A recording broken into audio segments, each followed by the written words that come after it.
কোনো কিছুতে বা সাধারণ পারসেপশনও আছে কোথাও যে আমাদের আইন শৃঙ্খলা পরিস্থিতি খুবই ভালো। আমাদের আইন শৃঙ্খলা পরিস্থিতি মানে জনগণের মানে এই ডেভেলপ কান্ট্রিগুলি স্পেশালি স্ক্যান্ডিনেভিয়ান কান্ট্রিগুলির সাথে তুলনা করেন আমাদের ওই স্ট্যান্ডার্ডে আমরা কোনো সময় যেতে পারি নাই।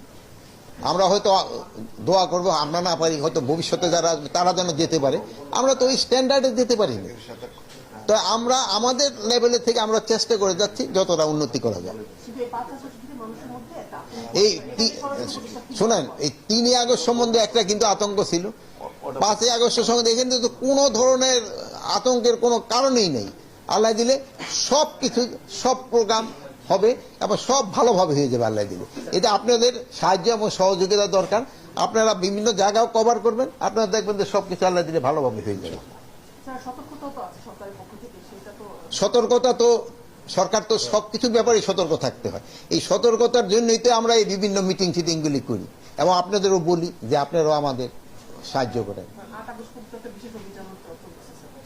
মানে বিশেষ অভিযানটা পুরো দেশেই চলতেছে, যেহেতু হয় কি এইটা ইলেকশনের আগ পর্যন্ত চলতে হবে। যেহেতু হয় কি আপনার তো মানে অস্বীকার করতে উপায় নাই যে আমাদের যে পরিমাণ হাতিয়ার চলে গেছে আমরা তো সব উদ্ধার করতে পারি না। এইগুলো উদ্ধার করার জন্য তো আমাদের চেষ্টা সবসময় জারি আছে, চেষ্টা করতে হয়। কিন্তু হয় কি বিভিন্ন একটা হলো হয় এই সব বিভিন্ন অনুষ্ঠানগুলি হইতে গেলে অন্যান্য ক্রাইমগুলি আবার দিকে, যেহেতু বাহিনীতে একটা আপনারা একটা জেলায় গেলে এখন আপনি কোন মিডিয়ার থেকে আসছেন? News tutor. আপনি দেখুন এখন যদি আরেক উপদেষ্টা করে আপনি তো যাইতে পারতেছেন না। তো মানে অন্যান্য এইগুলি যেসব হয় সেসব বাহিনীগুলি একদিকে হয়ে কনসেন্ট্রেট করলে আরেক দিক দিয়ে আবার ইটা বেড়ে যায়। আরেকটা জিনিস হচ্ছে যে আপনি দেখছেন যে আমি গত শনিবার ওই মোহাম্মদ অনেক ছোট ছোট বাচ্চারা 4টারে ধরা মানে জায়গা ইসে দেওয়া হবে, তারা আসছে কিসে আমি তুমি কেন চাপাতি নিয়ে মারতে গেলা? বল স্যার ওই আমার যাওয়ার সময় পায়ে দেওয়ার ন্যাং মারছিল। মানে এখন এই যে এইগুলি মানে আগে কিন্তু এরকম ছিল না, যে মানে একটু ন্যাং মারছে দেখে 4 জন লোক এসে যাইতেছে তারা চাপাতে দিয়ে মারার জন্য, হয়তো সামনাসামনি পাইলে হয়তো কমই দিয়ে দিত। মানে এইগুলির ক্ষেত্রে আমাদের জনগণেরও সচেতনতা বাড়াইতে হবে, আর মা বাবা আত্মীয় স্বজনও তাদের বুঝাতে হবে এইগুলি যেন না।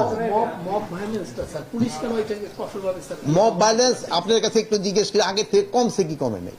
মব ভাইলেন্স তো কমছে, এটা আস্তে আস্তে একেবারে এলিমিনেট হয়ে যায়। আমরা এই মব এর ক্ষেত্রে কোন ধরনের ছাড় আমরা দিব না।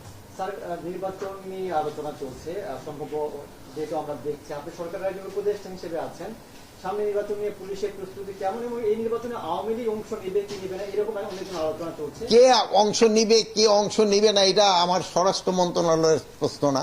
আমার হলো নির্বাচন যেসব হবে, যেসব আইন শৃঙ্খলা পরিস্থিতি যেন ভালো থাকে এই জন্য আমরা সব ধরনের প্রস্তুতি নিচ্ছি। এর আগে আমরা বলছি যে আমরা কিন্তু ট্রেনিংও করাচ্ছি এবং সরকারের একটাই হলো যে তারাও কিন্তু একটু ফোর্সের সংখ্যা বাড়ানোর জন্য কিন্তু একটা দিয়ে দিচ্ছে, স্যাংশন দিয়ে দিচ্ছে।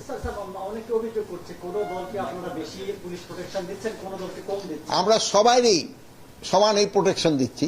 এই জন্য যে বেশি ভালনারেবল তারা একটু বেশি প্রোটেকশন দেওয়া হয়, যে একটু কম ভালনারেবল তারা একটু কম প্রোটেকশন দেওয়া হয়। যেমন আপনার আল্লাহ দিলে কেউ ভালনারেবল না, আপনার কোনো প্রোটেকশনের দরকার হয় না।